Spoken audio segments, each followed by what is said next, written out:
wanna rub and love up. I wanna rub and kiss up. I wanna rub and jam up. I wanna rub and rub up. I wanna rub my body on your body. Rub my body on your body. Let me rub my body. Your body.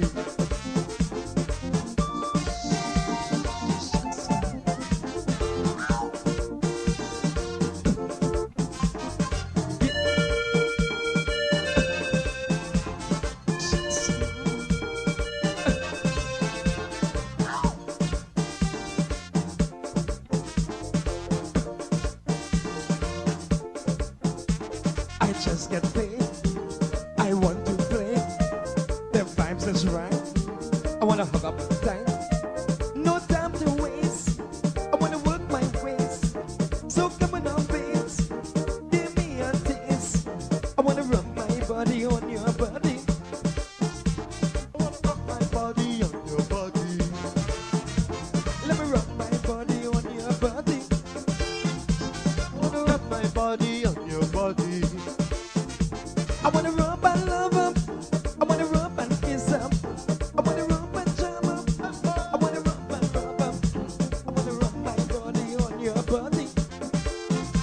I wanna rub my body on your body. Let me rub my body on your body. I wanna rub my body on your body.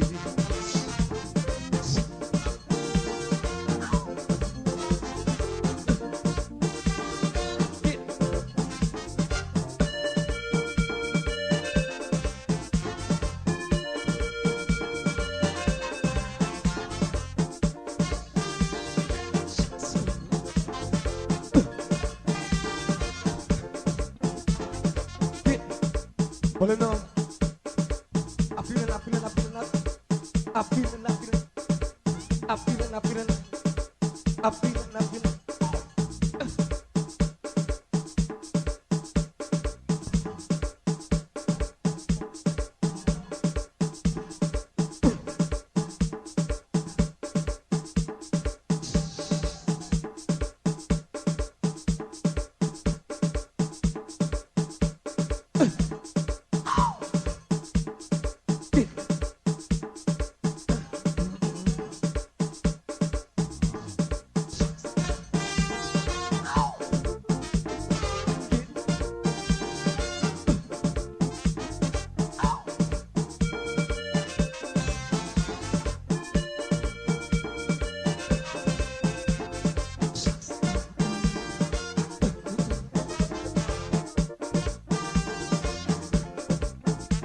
Smoke in my brain.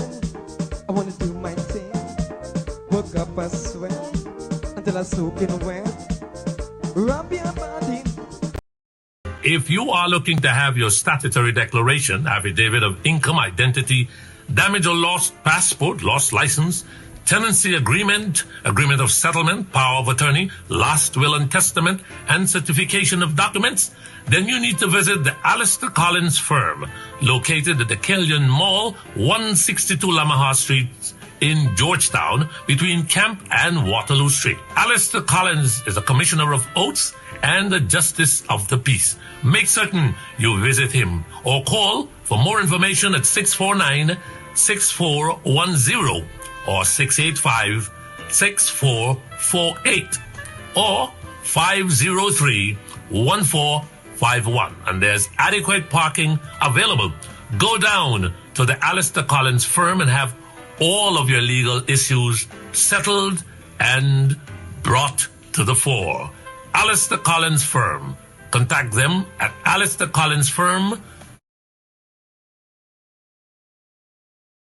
Guyana, and on this auspicious day, the managers and staff of 107.1 FM would like to extend to all Amerindians a happy Amerindian Heritage Month 2021.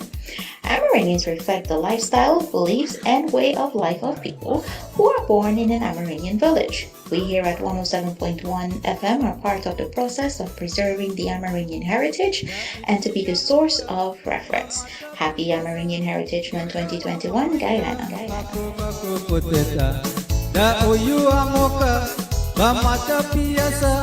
Kentrata Marita, Harwa Harwa Kudahat.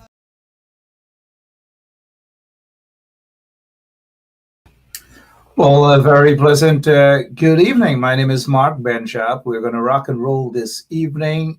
We are going to edify you guys. We're going to talk about empowerment. We're going to talk about how can the opposition get it right in terms of going into the communities and doing their work in order to grab back their support base, so to speak. And in doing so, we will be informative in terms of true empowerment and so forth.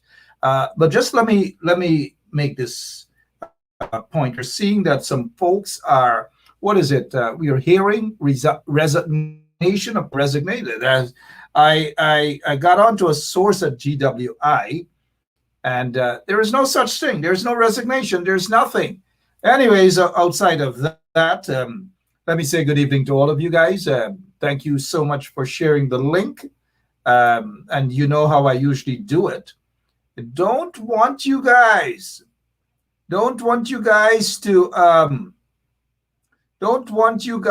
to see my face just yet. Okay, right off the bat, whilst you guys share the link. Look at this guy. Right off the bat, his name is Geonarine Body Junkie. Geonarine Body Junkie. Good evening to you, Geonarine Body Junkie. And I like these sort of comments because I like to set the record straight, right?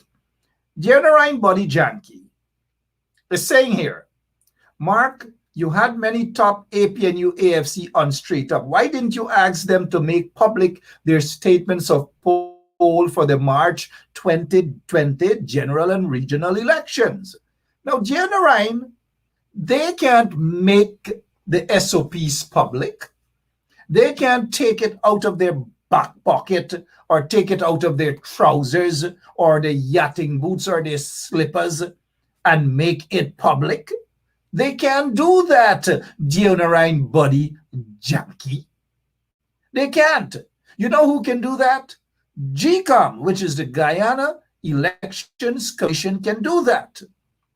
You know who can do that now? The People's Progressive Party, the installed regime, can do that. But Mr. Janky, first of all, Janky, thank you so much for watching. We know that you're tuned in, sorry. We know that you find these shows to be very special. We know that you find these shows to be very informative. This is why I want you to listen.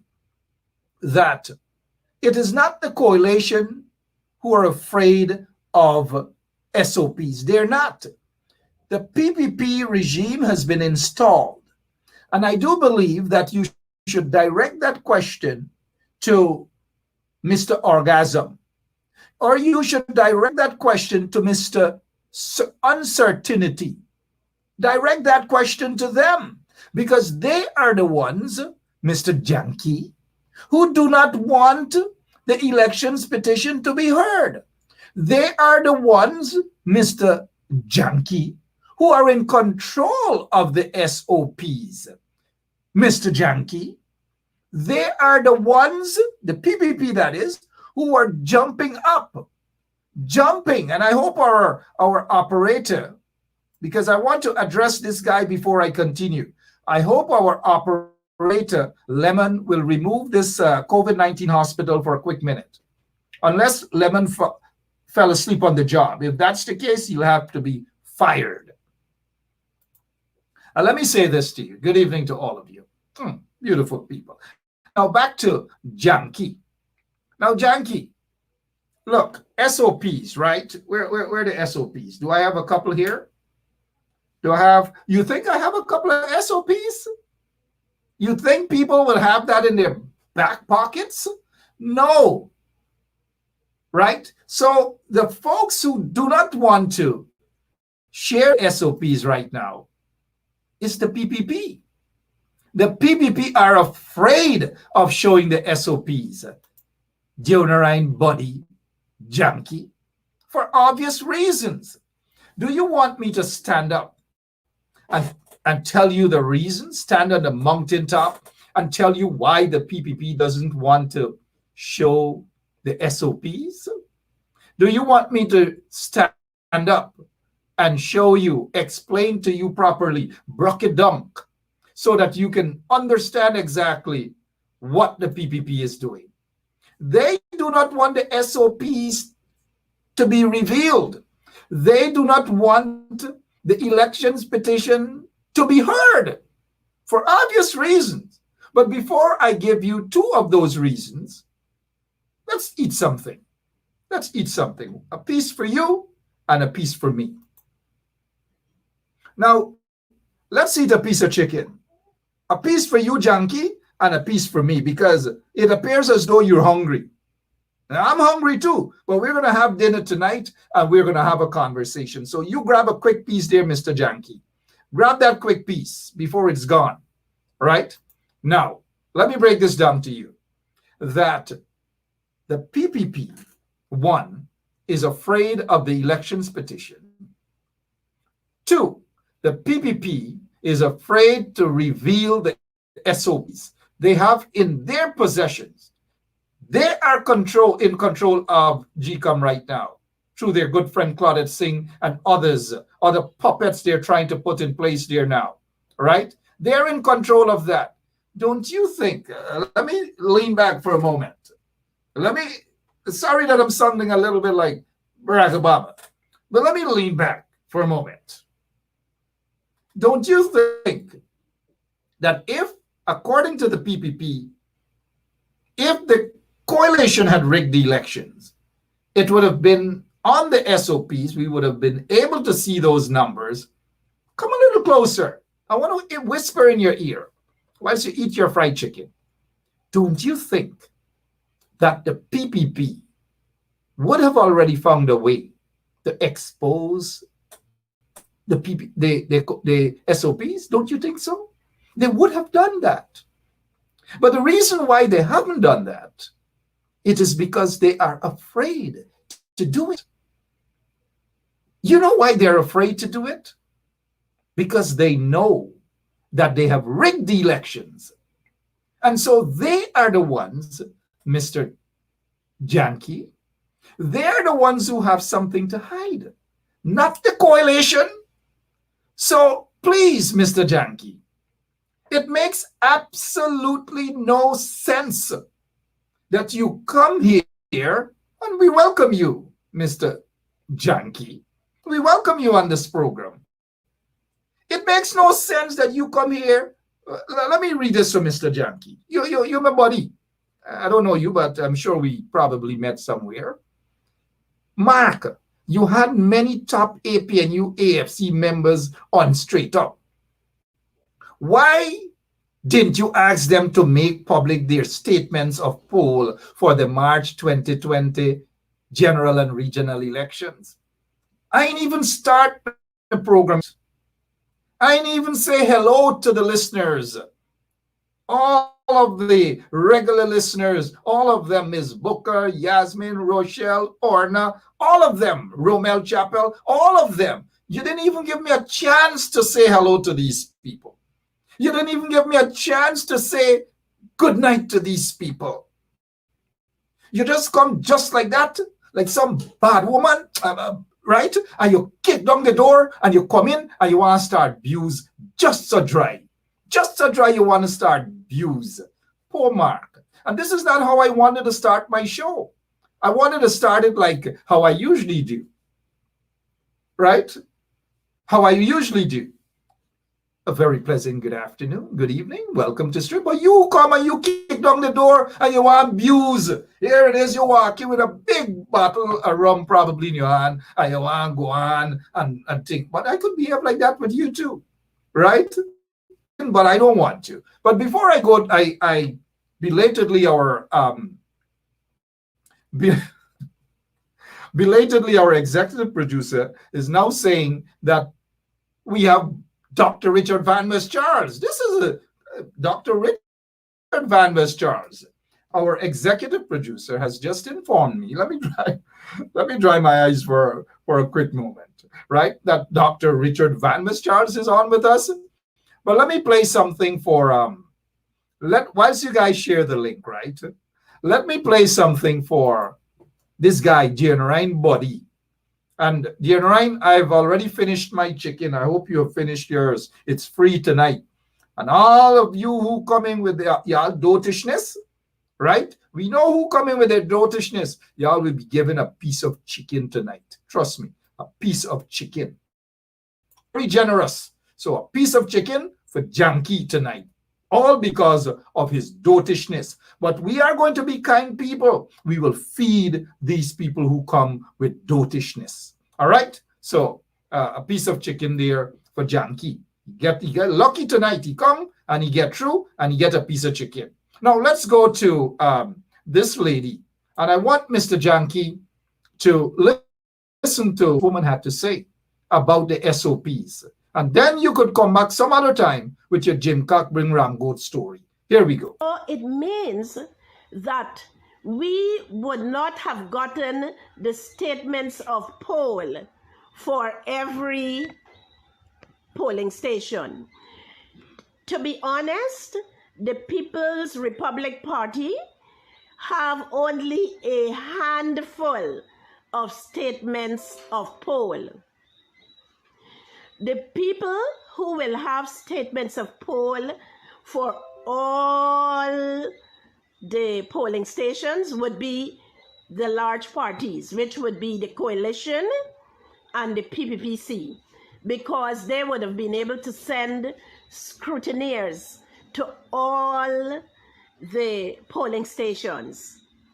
So let me say that verification process that we are hoping GCOM will have to return to complete will be largely between the coalition, that is the SOPs that the coalition has, and the SOPs that the PPPC has. Because the small parties only have a smattering of SOPs. Now, having said that, let me let you know that we small parties were given handouts with collated versions of the SOPs. We were very kindly given, because when we said, well, because we didn't have scrutineers at all the stations, I can tell you that one of the big parties very kindly offered us copies of a handout that had collated the results from the SOPs. Now, let me tell you, in a spirit of transparency, that as the presidential candidate for the PRP, I had a look at those results. It wasn't an in-depth look because our election agent has that collated copy that we got from one of the big parties in her possession. But I can tell you this much. When I had a look at it, I was surprised because I saw results on it that did not bear out the results that I had from the smattering of SOPs that we collected at the polling stations where we had scrutineers.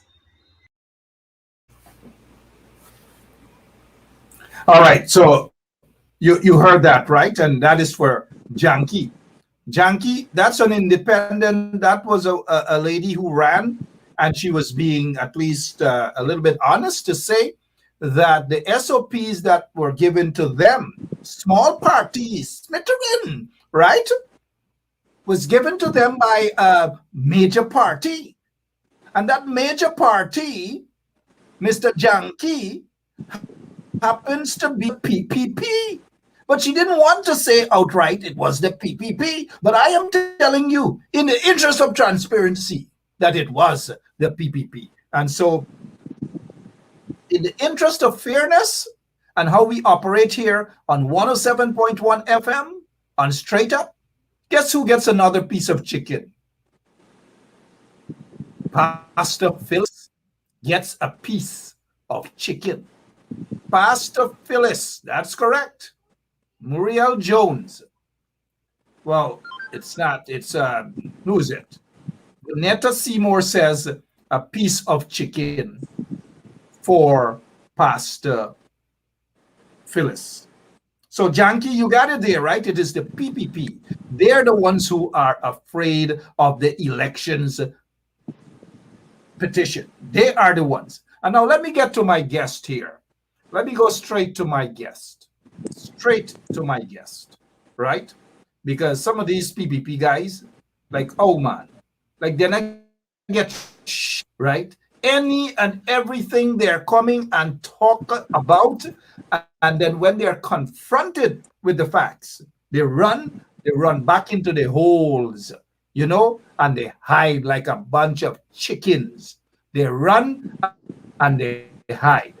Now, if our operator can remove the chicken off the screen, because we have our guest right now, and our guest, I'm told, is probably a vegetarian.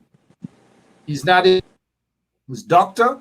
Richard Van West Charles. He is with us this evening. He's in studio with us, and let us remove the chicken off the page. That chicken has done something to you, right, Dr. Van West Charles? Not that one. Good evening to you, and how have you been, sir? Welcome to Straight Up. Good evening, Mark. I've been fine. A little bit busy, but getting going. All right, a little bit busy, getting going. Maybe we can get a little more volume from you in your house. I know that there is a judge that actually made a ruling today that women in the kitchen and other parts of the house, they have to be paid. It is a job. And so maybe because after that ruling, you feel that you don't have too much in the house, but you can speak up. You can speak up. Yes, well, I think anybody in the kitchen needs to be paid. Absolutely. Right. So it's not only women who are in the kitchen. All of us, right? Give my regards to your beautiful wife, Roxanne. Now let's get down to business here. I don't want to talk about vaccine right away. I know that you're preparing to run for the leadership of the PNCR. I don't want to talk about that right now either. I want us to talk about or give your opinion on why the PPP is so afraid of the elections petition. Why do you suppose? Because they have done so much to prevent it. Well, the facts that emerged from the recount, in essence, tells the story, because it revealed all of the shenanigans which were done in different parts, but more particularly on the East Coast. When, by law, statutory documents should be placed in the boxes, and after, as the recount emerged, one found that 47 plus boxes really were without the statutory documents, which in essence was a stated requirement in the Constitution. When the results showed the number of people who voted that were dead, people who were absent, and you can go on and on with the terms of the oaths of identity as per law, then those votes, in essence, cannot be defined as valid votes, because the law is very clear in its definition of which votes should be counted.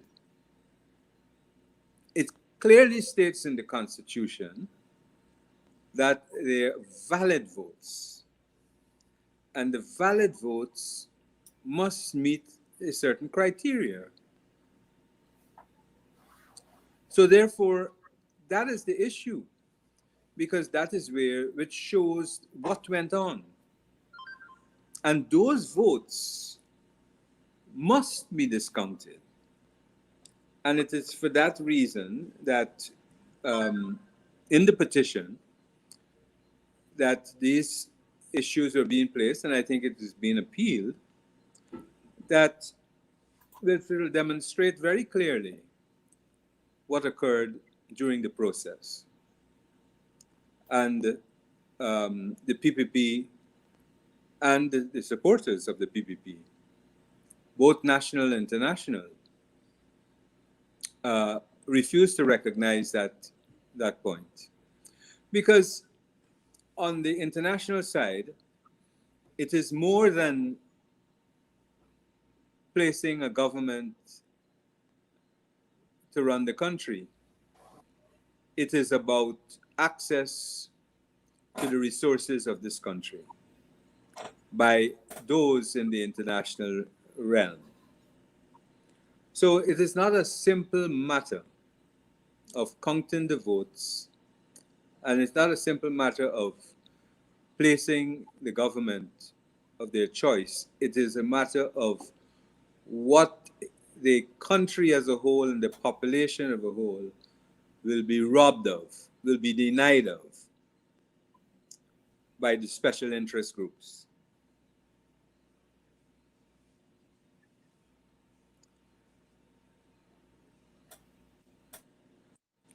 Van was Charles, at his end, possibly, we are getting a little bit of a internet problem, the usual thing in Guyana. Lots and lots of problem, a state of uncertainty, according to Irfan Ali. Dr. Richard Van West Charles breaking down there.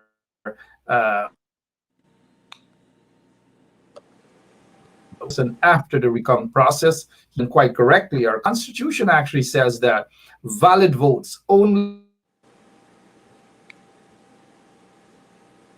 those votes could be considered valid.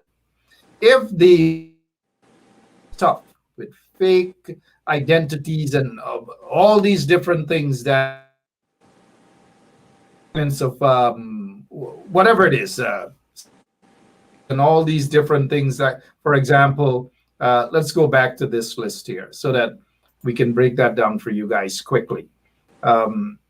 Let's go here so that our listeners can get a better understanding. Right, so it means, and there may be many more people who voted that were dead, because the practice in a place like Region 9, the death certificates are not readily available. But there is a system of government at the village level in Region 9 which can easily say who died and whether they were buried in the village. But in some instances, the GCOM has refused to acknowledge these processes. And then people who were not there and people voted for them. So all of these issues clearly demonstrate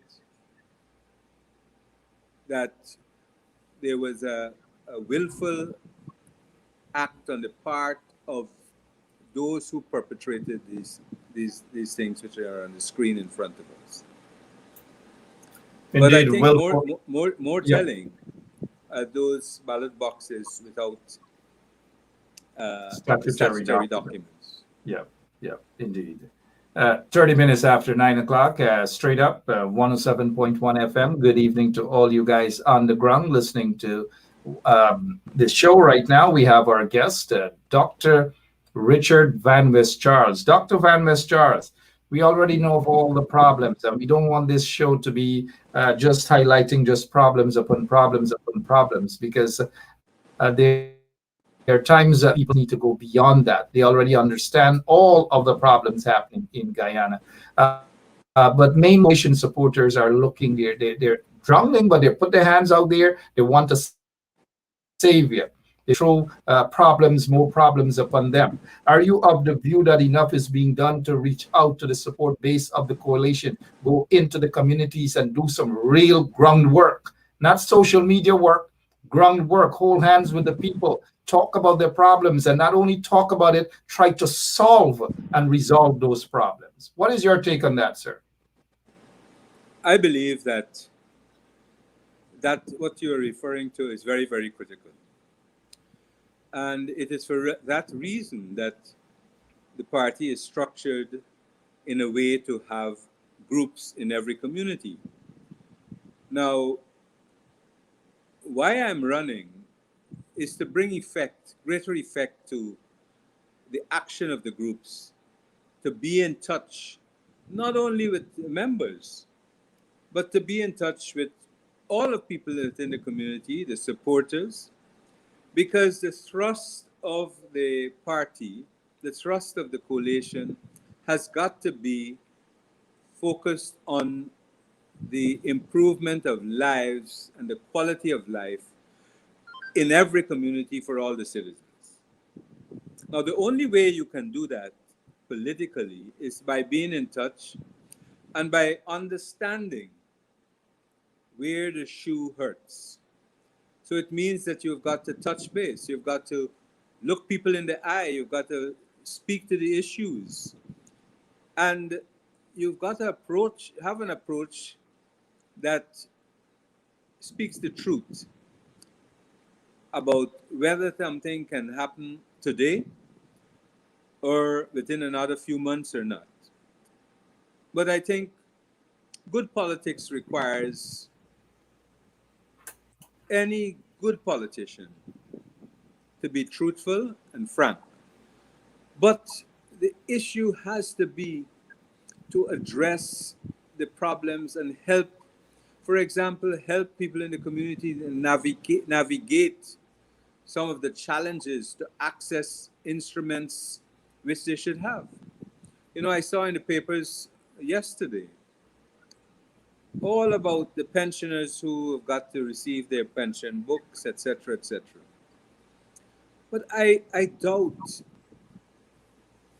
70% of the pensioners would have been aware in the different regions as to what is happening. And I'm not blaming the ministry, but I'm coming back to the point that you made, that we, the politicians, have got to be in touch in the community, guiding the pensioners and others in terms of how they are ready to access the resources available to them. So that is the important thing. If, for example, GRA has duty-free concessions for farmers, then that is what we have to support and do. But also we have to bring resources, not only financial resources, knowledge resources to the community so that people can maximize, they can create businesses and create wealth for their families and for the community as a whole. So those are things which I see as being critical in terms of the political orientation of a party and the raison d'etre of having the group within the community function in a way that works in the interests of not only the members of that political party, but the community as a whole. Well, let me ask you concerning parliamentarians, because people do have serious problems with a lot of the parliamentarians who basically, according to the people and their perception of these parliamentarians, are basically doing lazy man, lazy woman work. They do not go out in the communities. They do not reach out to the people to help solve these problems. And they believe that if they jump and go in a particular area once in a blue moon, take some pictures, post it on social media. They believe that is sufficient. The question is, you have been in parliament before, you know how it's done. Do you see that happening under this current opposition? Well, I do not think it is the responsibility solely of the parliamentarian. The parliamentarian, or the opposition as such, the political opposition, does not singularly compose of the parliamentarians in the parliament. The parliamentarians in the parliament represent a subset of the political organization that is in the opposition. And it therefore means, in the case of the coalition, that the parliamentarians must be articulating with the political parties to do a lot of the political work. But it cannot be left singularly to the parliamentarians.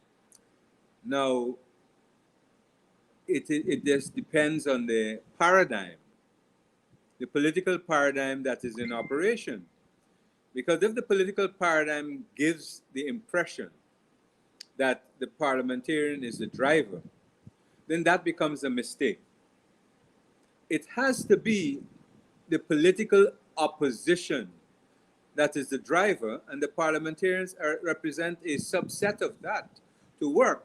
But they then come to the point where they have to present also within the parliament, and the political opposition also presents in the public domain and different other spheres.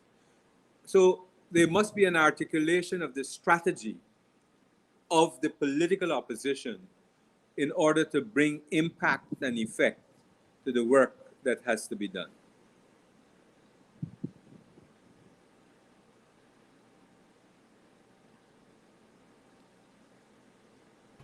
Yeah, sorry about that. But even though we're looking at some of the comments, and I've been listening to a lot of people on the ground, a lot of these members of parliament seem to be asleep at the wheel. And I hope that they would get their act together, speak out there into the communities and work. This is not an air conditioned position. Go ahead. Let me give you an example. If we took a sector, because you've got to look at the sectors. If you took a sector such as agriculture, the lone shadow minister in the parliament cannot deal with the agricultural programs of the Ministry of Agriculture by his or herself. It requires an organization at the level of the political force, the political parties in the case of the coalition, to bring support in terms of analyses, etc., that would aid the representation, the spokesmanship of the parliamentarian in the parliament. Because that singular shadow minister cannot by himself or herself do the work, do all of the analysis that is required of that entire agricultural sector. So it has to be organized in a manner that will be able to examine different criteria, look at the objectives, and deal with it in bringing greater effect to the work that they have to do as the opposition. All right. Let me ask you this, because I have a couple more questions for you. And for those who are now joining us, good evening. In case some of you might be new to politics, you're not familiar with this face. This Dr. Richard Van West Charles. He was once the Minister of Health under his father-in-law, President, that is Lyndon Fobbs Sampson Burnham. Not only health, Mark. Okay, go ahead. What else? Because I remember you as Minister of Health. What else? Health, water, environment, housing, medical education, food policy, etc. Wow, gosh, quite a portfolio. Your late father, Lyndon Fobbs Sampson Burnham, had great confidence in you. Well, there was a culture for us to work very hard, and we had to work very hard in All all of right. the So, powers, and that was the party as the remit of the party that we know. good. Now, let me get back to the parliamentarians, those lazy ones, some of whom might be watching, lazy ones. And in time to come, we'll be calling those lazy ones out. Do you feel, Richard Van West Charles, that those who are not performing, people in different regions are complaining that they're not hearing, they're not seeing their parliamentarians. You feel that there should be an assessment of these parliamentarians to see who's working and who's not working. And at least at some point in time, those lazy ones should be recalled and put some hardworking ones who are waiting in the slips, people who are waiting in the slips to become MP. Do you think that they should be recalled?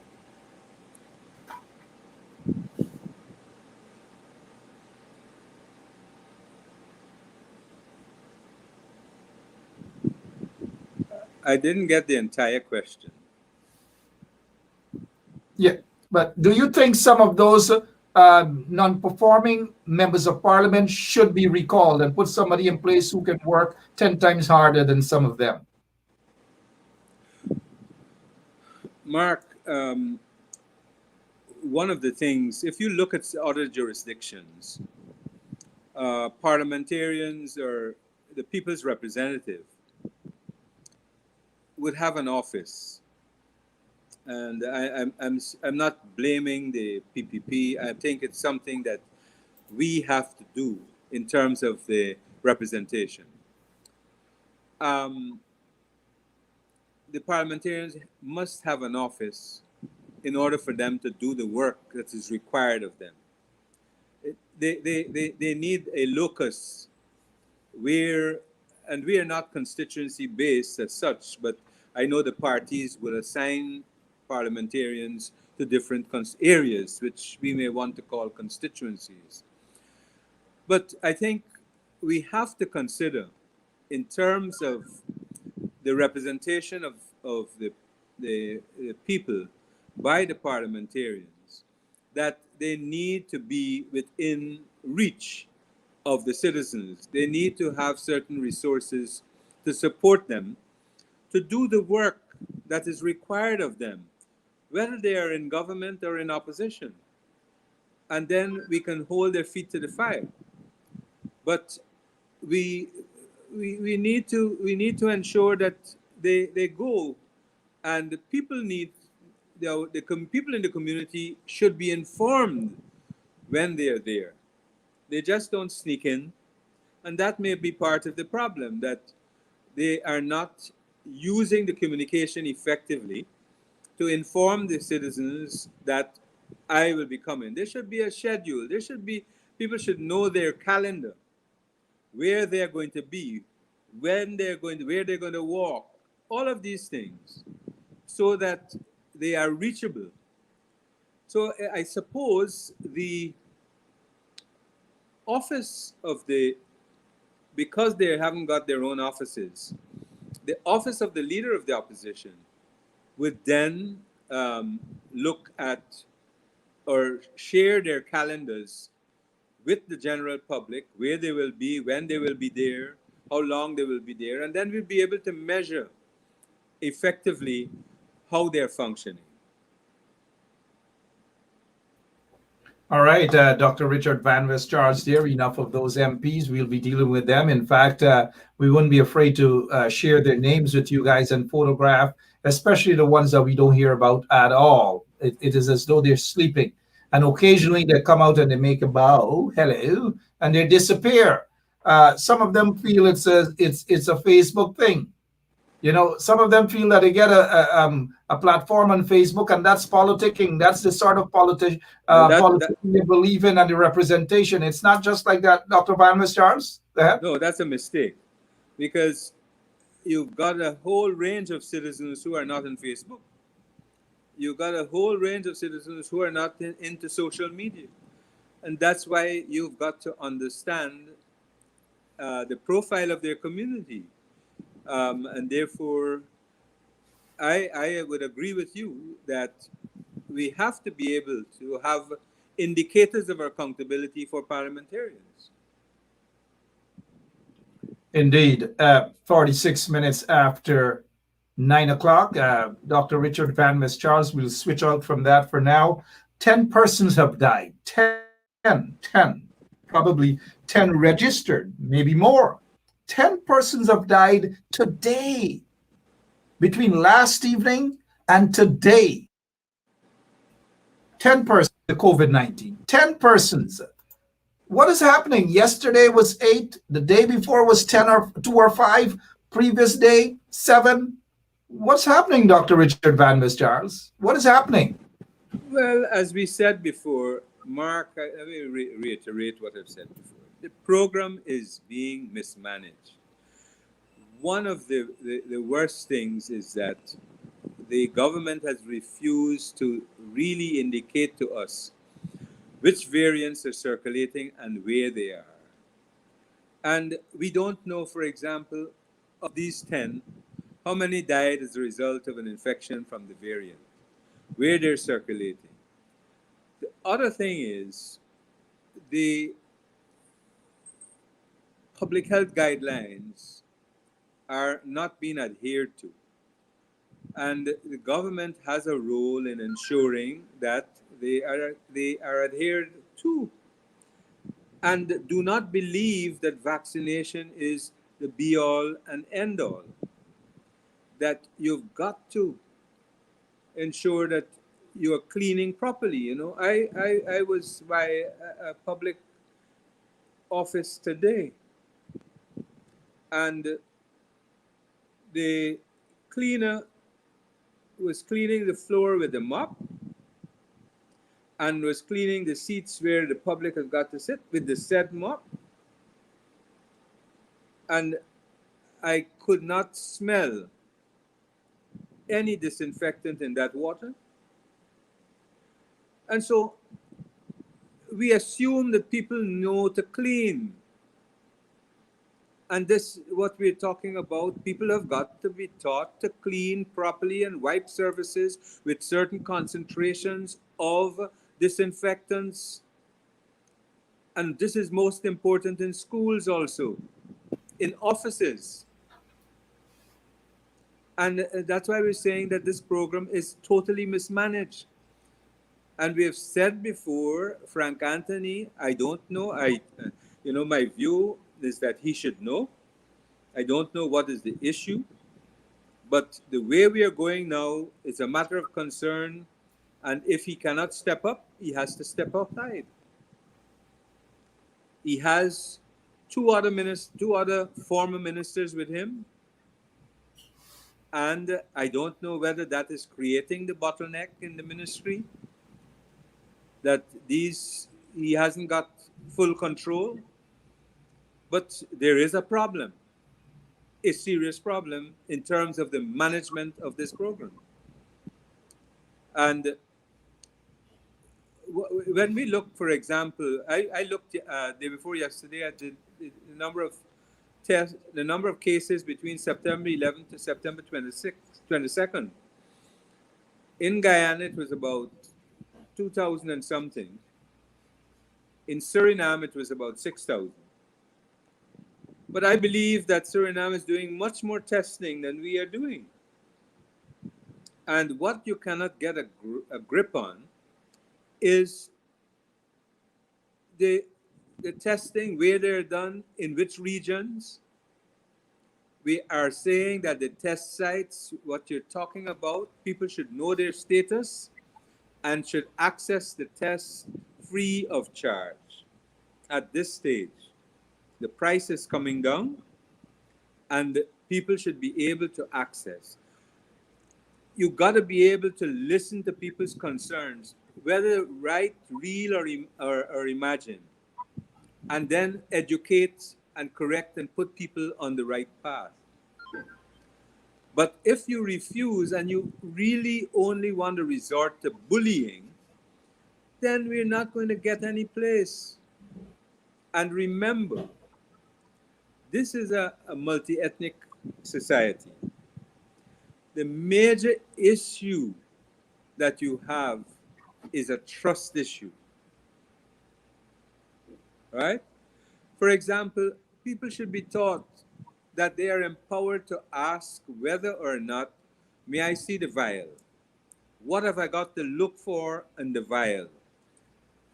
Talk about the storage. People have a right to know these facts, and the educational program should be empowering people to do that so that people have confidence. They just don't do that, Dr. Richard Van West Charles. They don't do that at all. And it's unfortunate. One of the things that you've mentioned, and I believe you've mentioned that before on this show, that the testing should be free. All throughout the country, they should have free testing centers so that persons who have some sort of symptom, and if they're feeling dizzy, if they've lost their appetite, their taste or whatever, they know that these are some sort of symptoms. But in order to be certain, they should be tested. And persons, a lot of folks are reluctant to go and get tested, not because they don't want to know what the results are, but because they don't have the money. They don't have 8,000, they don't have 15,000, they don't have 25,000. Why do you suppose the installed PPP regime does not want to offer free PCR testing for citizens throughout the country? I mean, your guess is as good as mine. Look, if you have to care, you have to understand the science and agree that that is important in the control of the program. And therefore, working with the citizens, helping them to know their status, and ensuring that it helps the epidemiology for surveillance.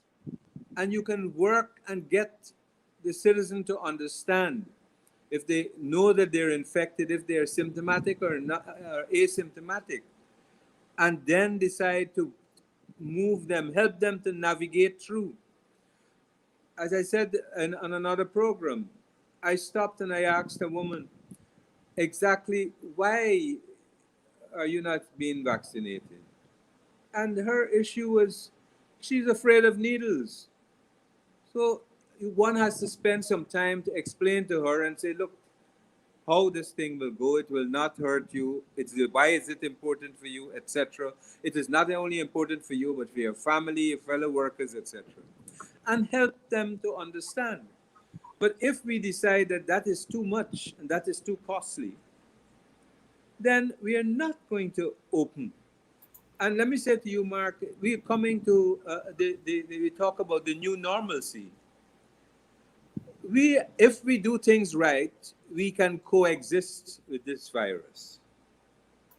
But we have to do things right. And it requires the government to act in a certain way, and it requires the citizen to act in a certain way. But the two hands got to clap. I'm looking at some of the comments, and Claudette Sadhal, McBean, and others, Carl Miller, and others, and most of our listeners are actually agreeing that they ought to have free testing. The install regime doesn't want that because they see it as a money-making venture to rip the citizens off. Because if you have free testing, it is common sense. Obviously, the PPP guys do not have common sense.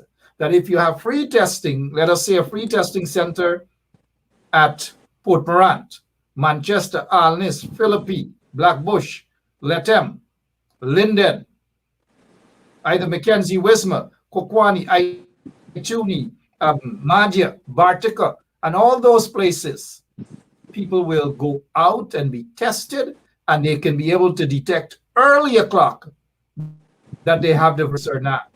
Not when most cases that I've heard, persons don't know exactly when they would have contracted the virus. They don't know. They might have been walking amongst people, family members, friends, and so forth. They contract the virus a week ago, but they're now feeling the symptoms. Well, I don't know. Mark, the ridiculous part of this thing is I am not hearing much about quarantine centers now. And when we know fully well that we have a problem with our housing density, so somebody becomes positive after testing, there's no question whether there is a room separate for them to be in the room within the home, when the room, probably the house only has 2 rooms and it's 8 to 10 people in that house. So you're sending that person really back to the home to infect the others. That's what you're doing. And the thing is, Dr. Charles, the thing is, and we are talking because our listeners, 99% of them are in agreement with us. There ought to be free testing. It should happen. The private hospitals are milking, they're ripping people off. Of course, they're there to make a profit. But if they are there to make a profit, the government should ensure, the install regime should ensure Port Morant Hospital, Morant Health Center. There's a health center I know many years ago used to be at Kildonan. There's a health center all across in New Amsterdam, at New Amsterdam Hospital, in Georgetown, Belladrum, all over. Make it free so that persons could rush down there, be tested. It's a quick test, and you're gone. And it helps to strengthen the epidemiological surveillance, coupled with contact tracing, and all of these things, Mark. The other thing is, I'm not too sure that the data, in terms of before people are given the vaccines, the data is being collected properly. And I don't know where the data is going. Because okay, not one second, Doc. 1 second. 1 second, please. When you say that you don't know how the data is being collected or where data is being stored, and it's an interesting question, and I want you to elaborate because you are the expert. It's the very question I asked when Minister Volla Lawrence was there about the collection of data, the storage of data, and back then a proper explanation was given. Now we don't know what the heck is happening now, but elaborate, please. You're the expert on the data. Every program has an information system. So when you have forms and you are collecting data, that data really is collated, it's analyzed, and it produces information. So that information helps to guide different interventions that should be made.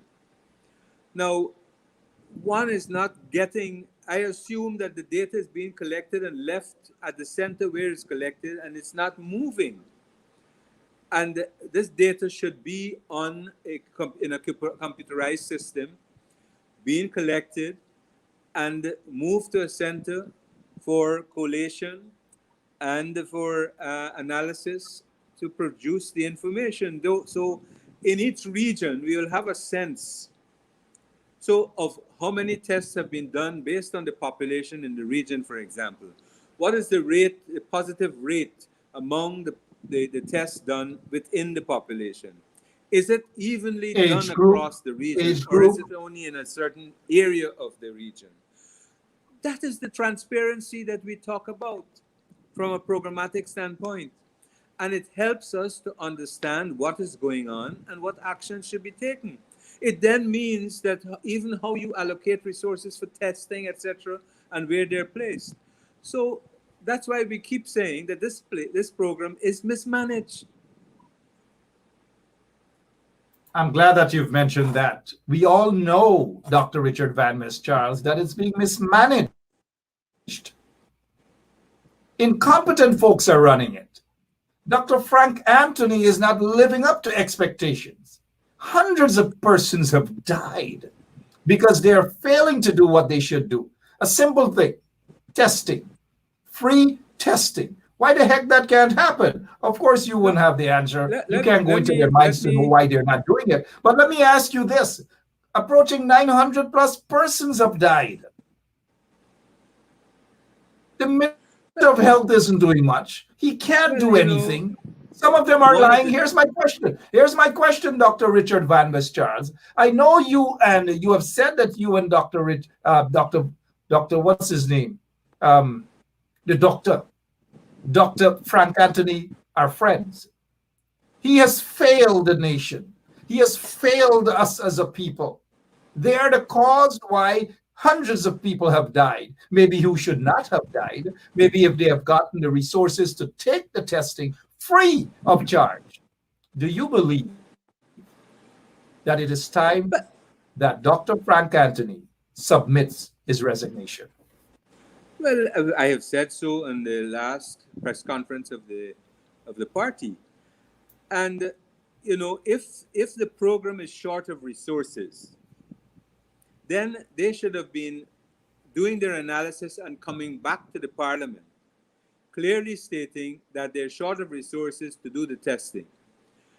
When you look at education and say they're wanting to open schools, and we have 35% poverty in this country, it is established that nutrition is important for the children in schools. So the children coming especially from poor neighborhoods, we must consider their nutrition and look at it carefully.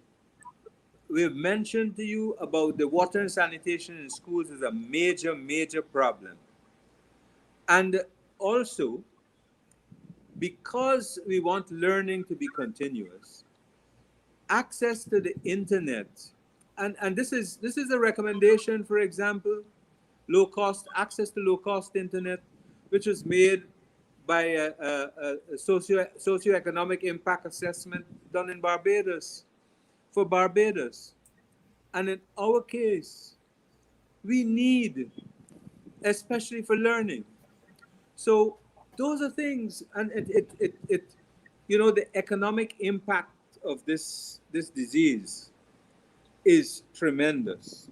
And Before we go to the economic impact, we know it's tremendous. I may have missed it, but our listeners want to hear a direct response. The Minister of Health has failed the nation. Hundreds of people are dying. He, along with his comrades, them, including this cardiologist that is attached at the Georgetown Public Hospital, that I'm told is hardly ever there. Dr. Mahendra Karpen and those guys, they're hardly there. I am saying, and I have been saying this, and maybe 99% of our listeners are saying that Frank Anthony should resign. In any other part of the world, he would have been kicked out already. Should he resign? right. I think the time has come now because we've lost control of the program, and he needs to really step aside so that we can have better management. But I want to say to you, it's not Well, so singularly separate. in other words, you're saying yes, he needs to resign. Right. But Okay. what I want to say to you is the main problem too is either his resistance or the resistance of his political colleagues not to be inclusive in the task force. You have seen that the resistance that you have with respect to the National Task Force has not contributed to much success. Step back and listen. Be inclusive. And you have, the thing it is, they have there's some of their own supporters who are very experienced in the diaspora that they can expand and open. But you need, if you understand this issue as a national security issue, you cannot close the door to the other political operatives and the resources in this country. It is wrong, and it will not move us forward very fast. And so what we're saying, listen to us. Open the door. They're not listening. You guys have been saying this since August 1st. They're not listening. We have to show them, I think we have to show them how this should be done, because they're not listening. And I think it's important for Guyanese and for us as political operatives to find solutions that we can arm Guyanese with the resources to protect themselves. Because it's important, because you said we're coming down close to 900. And therefore, it is a serious issue. If I don't think anyone has looked at the skills lost as a result of COVID, and then look at the economic impact of that loss, it would be tremendous. Because it's not only the aged that are going, people at 50, young people, people at 40. And therefore, we have to ensure, and there are many other tests that should be done for us to monitor what is going on in terms of the serology and so forth. Right? So I think it is safe to say that the program is severely mismanaged. And I called Dr. Anthony out in terms of he either needs to make a change or step away. He's not going to make that change. So he has to step away and pressure has to mount on him. We have been hearing this thing about boots on the ground, boots on the ground. Boots on the ground seem to be just a regular talk now, boots on the ground. And then people who call for boots on the ground, they disappear. They themselves don't even put boots on the ground.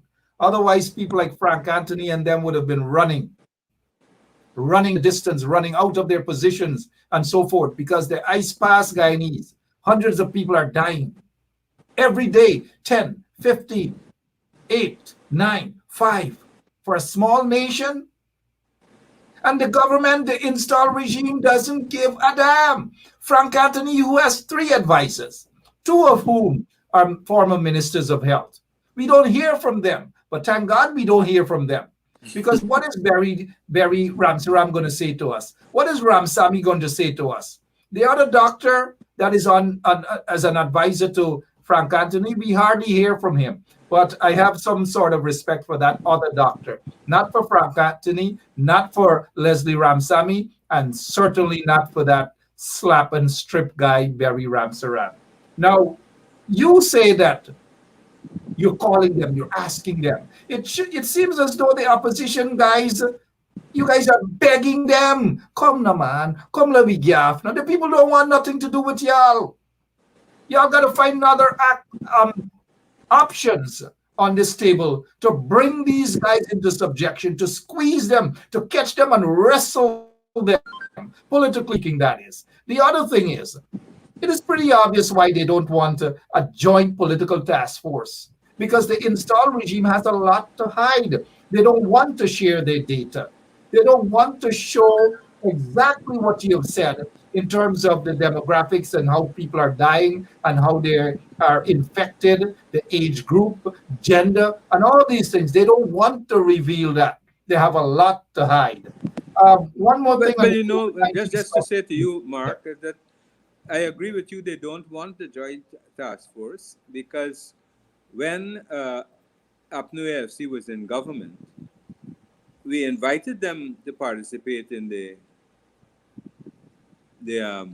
task force, and they said they were setting up their own task force, which is very, very foolish on their part, because they never understood the issue and still don't understand the issue.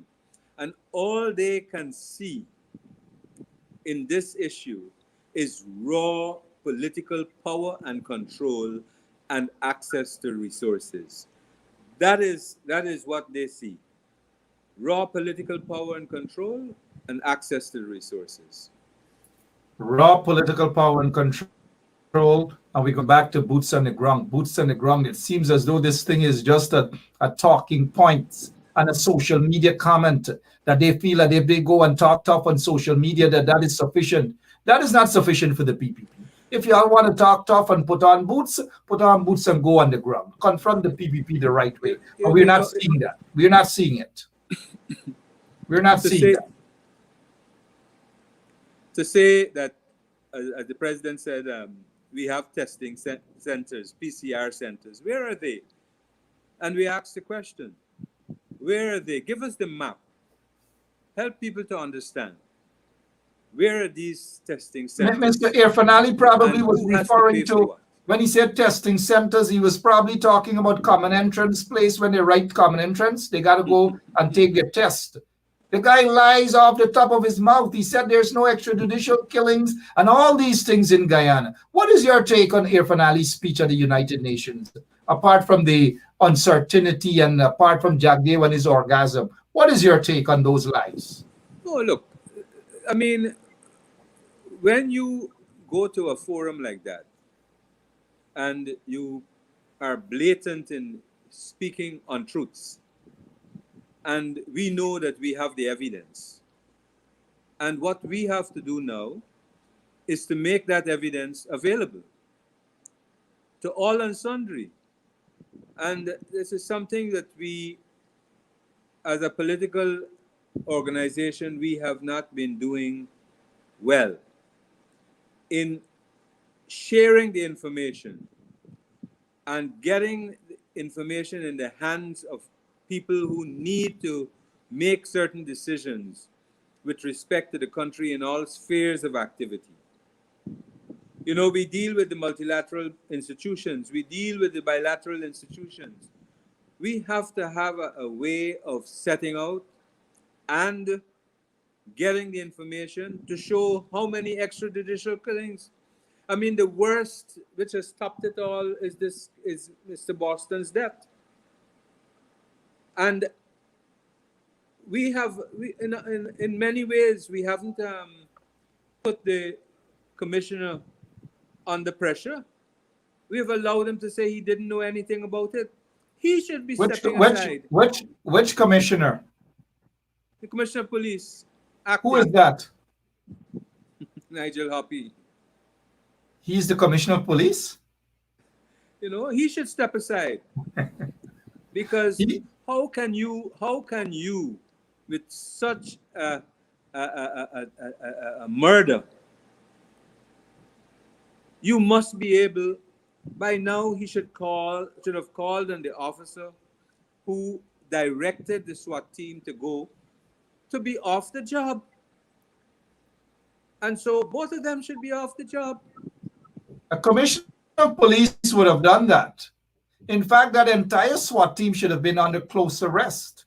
All of them should have been under close arrest.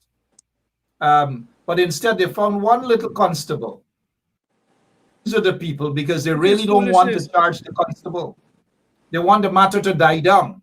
And it appears as though the matter is dying down because it's in the lawyer's hands. And we're hoping that the lawyers can say something.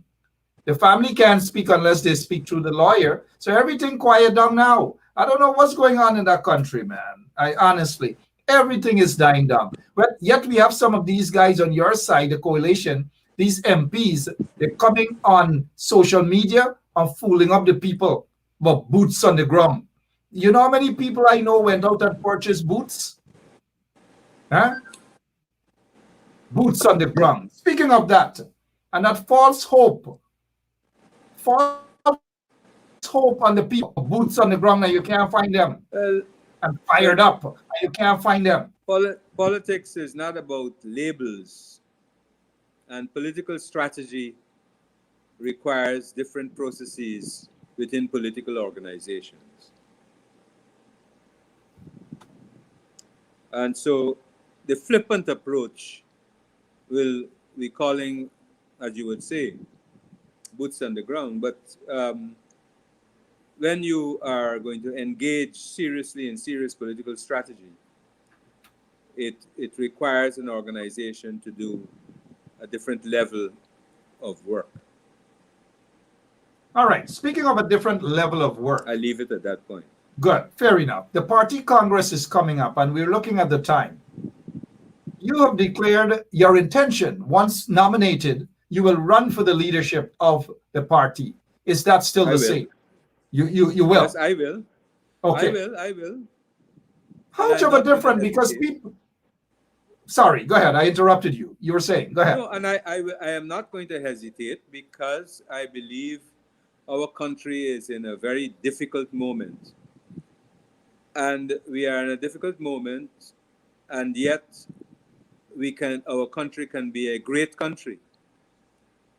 And I believe what's most important at this juncture is how the political opposition is organized to make that difference so that we go in the right direction. So the political opposition, for it to be properly organized, requires a very well organized People's National Congress. And I believe that my experience can lead there with a team. For example, and you know, what you don't want, we're a young country with a lot of young people, young professionals. And I believe, and one of the things that I am going to propose is a leadership model in which the leadership has term limits. And every 10 years, no more than 10 years, the leader and the members of the central exec should be in holding those positions and allow refreshing of ideas and commitments. All right. Term limitation for leaders of the People's National Congress. I'm not sure how much the supporters are going to buy into that, but to me, it sounds like a good idea. Maybe 10 years go by so fast, so quickly. Well, you know, it's 10 years in terms of political strategy. People are getting older and younger people are coming up. But you need to have a good blend of youth and experience that you can do the knowledge transfer, share the experiences at different levels. And one of the things that the party needs to have is a strengthening of its institutional memory. You know, it must be a place where we should have a library where students can come and understand what has been the political direction, the reasons for decisions by the PNC when in government, starting from the 60s, from the 50s. Now, let me ask you this, Dr. Richard Van West Charles. And when I ask the question, right, I'm going to sit back and allow you to answer the question. We have all night, but I hope you would take about 5 minutes to convince our listeners all throughout Guyana and wherever else they're listening that Dr. Richard Van West Charles, why do you believe that, or give some reasons why people should believe that you are the right man for this job right now, especially since Dr. Richard Van West Charles has been around. And I'm not saying this in any derogatory or disrespectful manner. I remember Dr. Richard Van West Charles when I was a little boy. You were a minister of health. And we had to know our ministers of health, our minister of health and other ministers and all these things. And if we didn't know to pronounce Dr. Richard Van West Charles, we would have probably gotten 3 licks. And that was when I was in primary school, many, many years ago. Why should people believe or go out in the party to support a Richard Van West Charles as the next leader of the People's National Congress? I'm going to sit back and allow you time to answer that question. Thank you, Mark. You have to consider where we are at this present juncture in the country and what we are confronted with in terms of the development process and the political position of the People's National Congress, and also, in particular, the reaction and the actions of the People's Progressive Party, Civic. Now, what is required is a political party, let me say an organization, a political organization, that will be providing the leadership at all levels. And that means that it must be organized in a way that it is felt, the leadership is felt at the national level, at the regional level, and at the local level.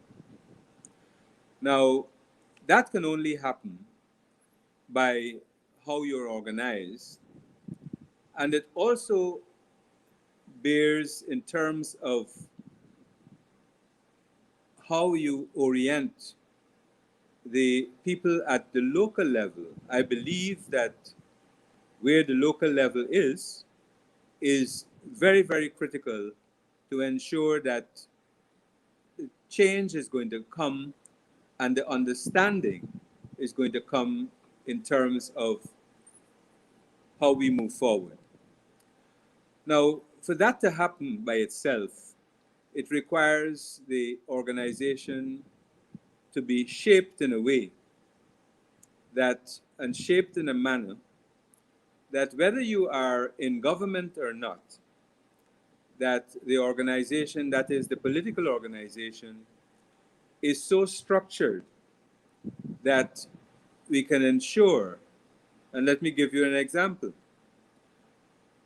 If you were in government and you went into government with a manifesto,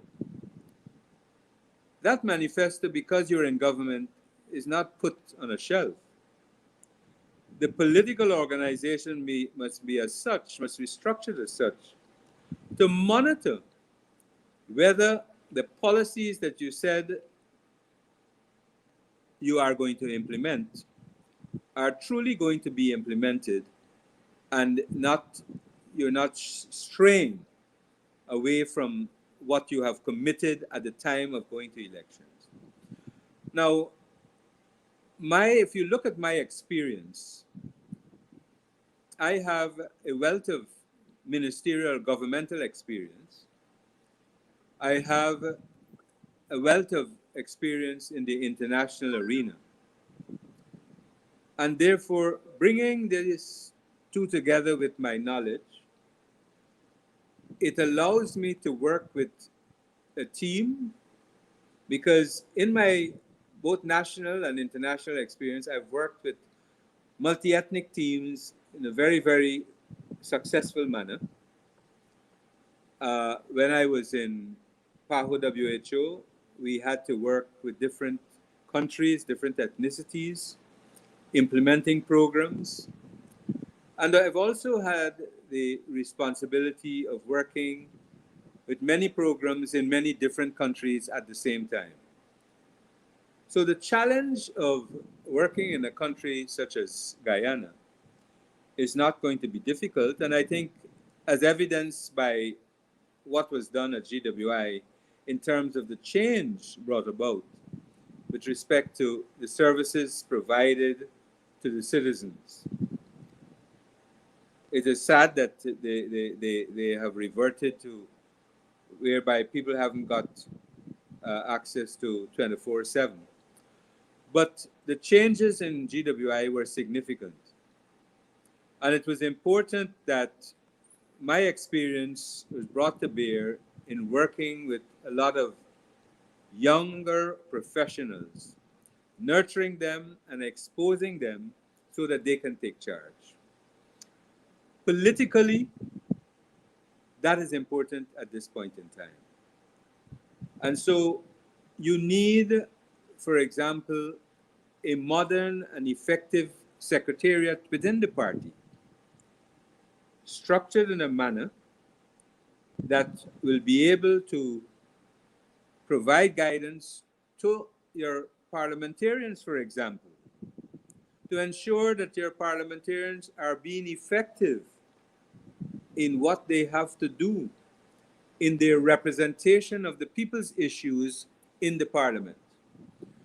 Without an effective secretariat at the political level, the parliamentarians are going to be having some difficulties which are obvious.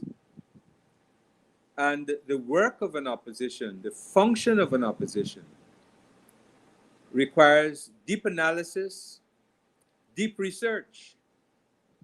And that can only happen and be supported by a political party that is organized, with a secretariat that is organized in that way. You cannot bring effect to the work of the parliamentary arm by having one or two persons and not being timely in your analysis to provide the support that the parliamentary arm requires. I have had that experience. In addition to being a physician, I led the way for the development of the strategy on information and knowledge management. And I was responsible at the same time for research and bioethics at the level of PAHO WHO. So I have that experience in building and in sharing knowledge and in meeting deadlines to bring effect to people's issues. I would want to see that in each community, and not only the communities that are supportive of the People's National Congress, all communities, that the People's National Congress is then accessible to the general public across this country. That is the way that you have to do it. And then in the other way, because the other thing is, coalition politics is present here and now. It's not going to go away. I think important is to look at the business environment in the country. And for you to do that, you've got to ensure that the party understands and has a focus on business. The party should be at all levels interfacing with the private sector commissions, the chambers of commerce, all of these things, to understand the issues, their thinking, and to share the party's thinking in terms of business and how you empower.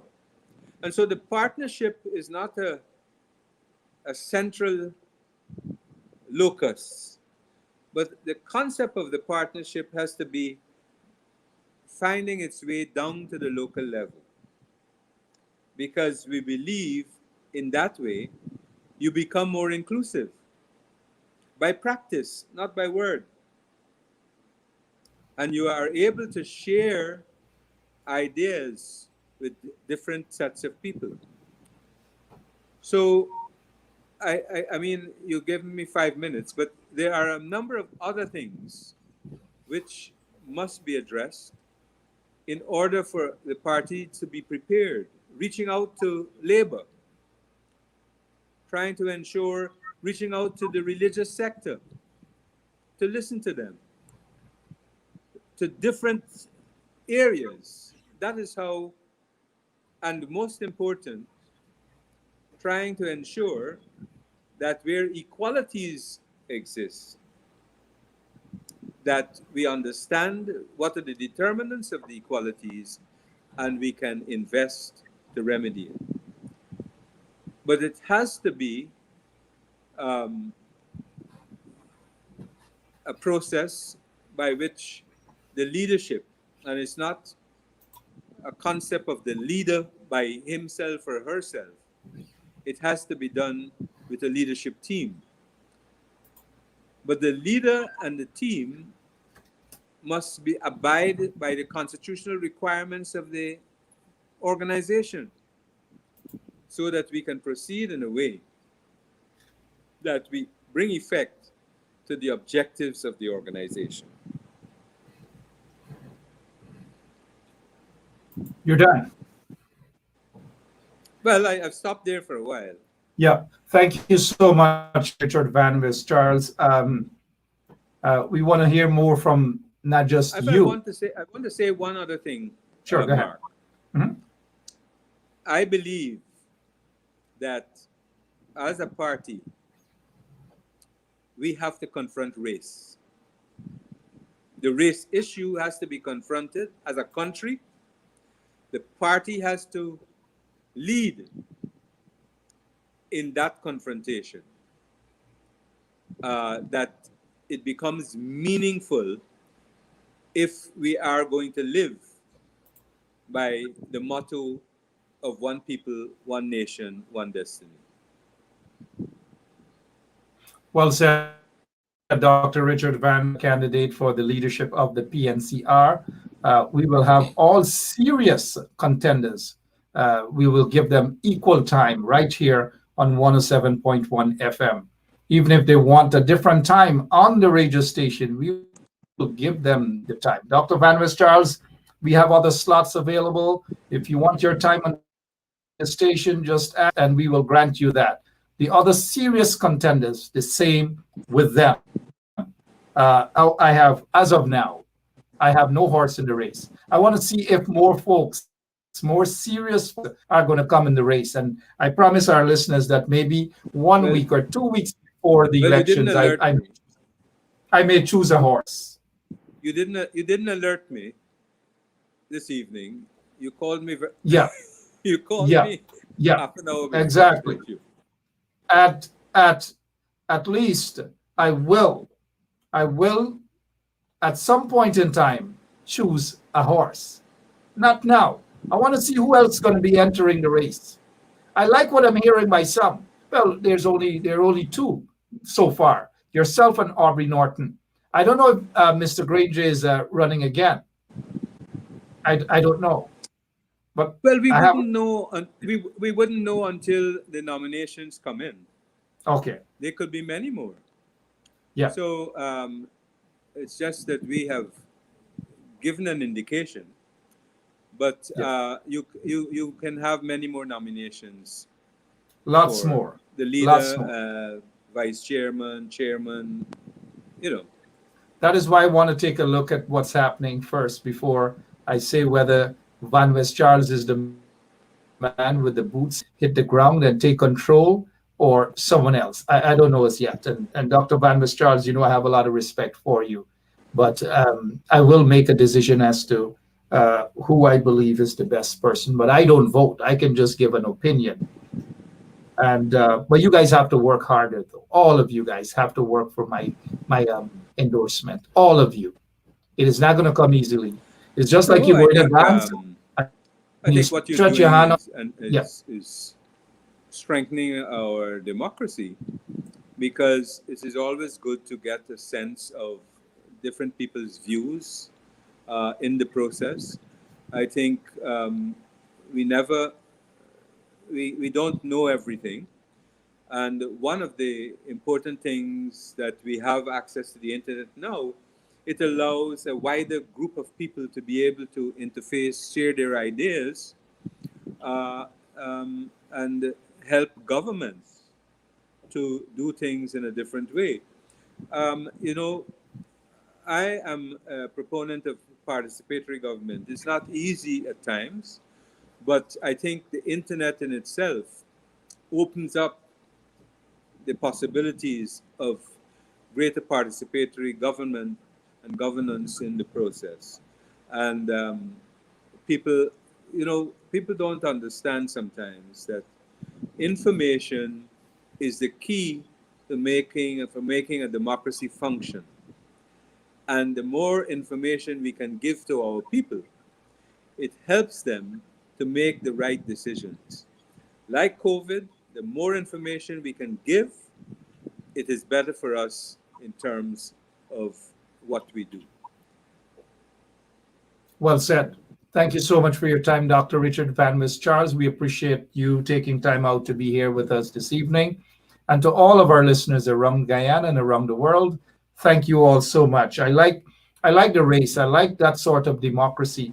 And Once the serious contenders, not anybody just say that they want to be nominated and they're going to run for the leadership, serious contenders, I'd love to see, or we'd love to have a debate amongst all of the serious contenders, and the not so serious ones as well. Because I'm not going to be one that's going to jump and say, "Oh, Dr. Van West Charles for leadership right now." I'm not going to jump and say, "Oh, Aubrey Norton," or I'm not going to do that. I want you guys to debate. I want you guys to debate each other, answer questions, and respond to those questions. And then, as a people, we should be able to say, "Well, I like Dr. Richard Van West Charles on these particular issues, or I like Norton, or I like whomever." But let us have a democratic process. For me, it's not going to be emotions and jump and say, "Oh, this person could take care of Jack Dale." No. You know why? And when I say take care, I mean challenge him politically. You know why? Because I heard the same about Mr. Robert Corbyn. When Mr. Hoy died in December 2002, I heard that Mr. Corbyn is the man. He could deal with them. We know how that played out. Dr. Richard Van West Charles, thank you so much for your time. We'll have you Thank you back. for having me, Mark. We'll have you back very soon. Pleasure. Thank you so much. Dr. Richard Van West Charles there, right? Boots on the ground, boots on the ground. Aren't you guys tired of hearing boots on the ground, boots on the ground? They might as well just change it to slippers, slippers on the ground, or bedroom slippers on the ground. Sometime soon, we will start naming those non-performing, those MPs that are not working. We're going to name them, we're going to show their photographs, and possibly call for them to be removed, and put other people who want to work as hard as possible. I don't know if James Bond is watching. I saw he was arrested for some COVID-19 violation and throwing party. James has since denied that. He was placed on $40,000 bail. I don't know what's going on with James, man. I don't know. You guys got to be careful out there, right? COVID-19 is real. Wear your mask, practice social distancing, and all these things. And these COVID-19 parties, y'all stay away from it. COVID-19 is real. 10 persons have died today. 10. The COVID-19 hospital is crowded. It's packed. My prayers for all those folks in there, man.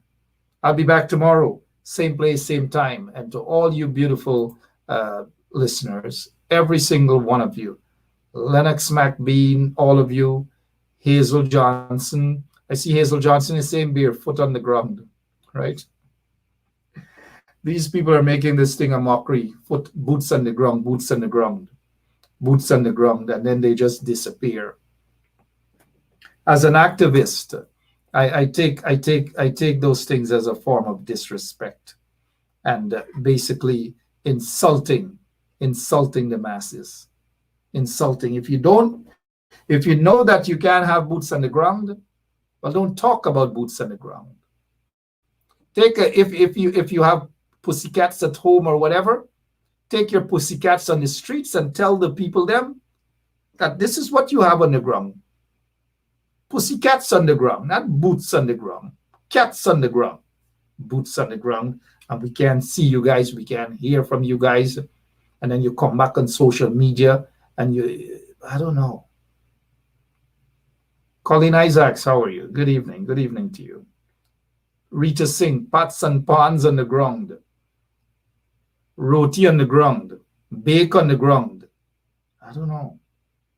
Boots on the ground. Boots on the ground. And we can't find half of you guys. Disappeared and gone. I do hope some of you guys I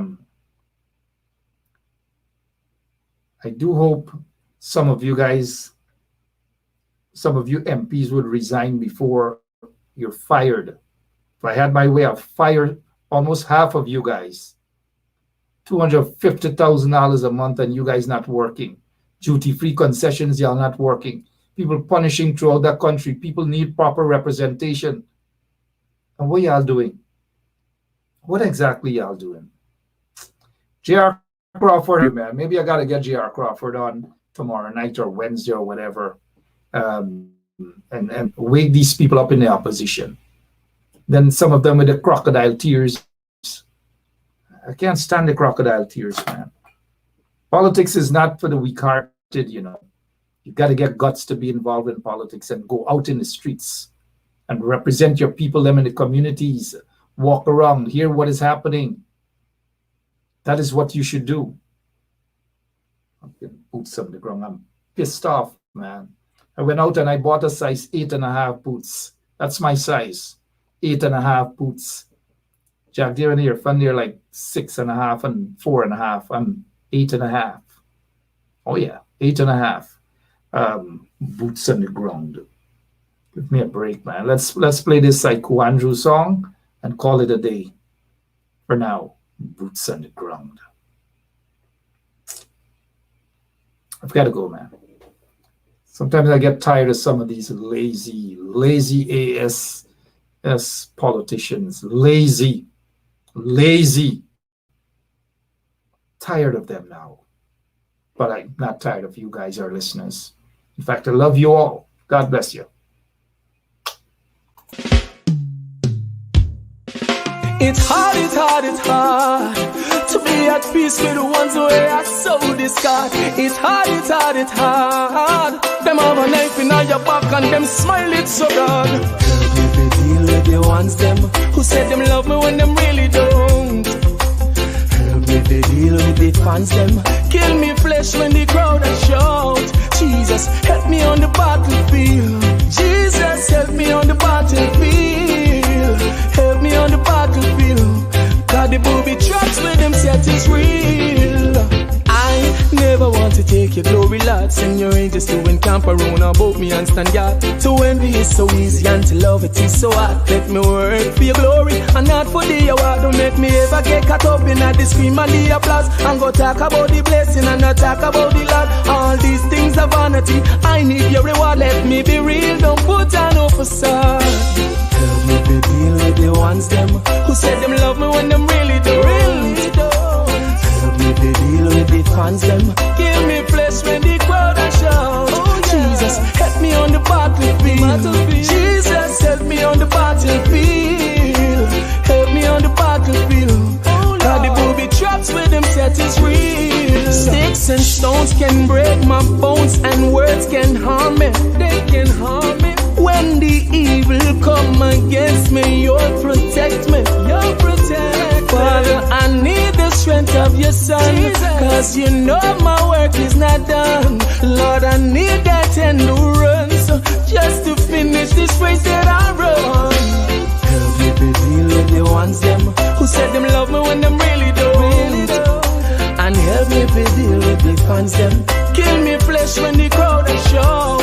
Jesus, help me on the battlefield. Jesus, help me on the battlefield. Help me on the battlefield. Cause the booby traps with them set is real. You tell me if you stand firm. Cause every little plan you have a confirm. I know them evil plan turn. In a darkness me a the lantern. So help me to deal with the ones them who said them love me when them really don't. Jesus, help me to deal with the fans them kill me flesh when the crowd a shout. Help me on the battlefield. Jesus, help me on the battlefield. Help me on the battlefield. Cause the booby traps with them set is real. Help me to deal with the ones them who said them love me when them really don't. Help me to deal with the fans them kill me flesh when the crowd a shout. Jesus, help me on the battlefield. Jesus, help me on the battlefield. Help me on the battlefield. Cause the booby traps with them set is real. Help me to deal with the ones them who said them love me when them really don't. Help me to deal with the fans them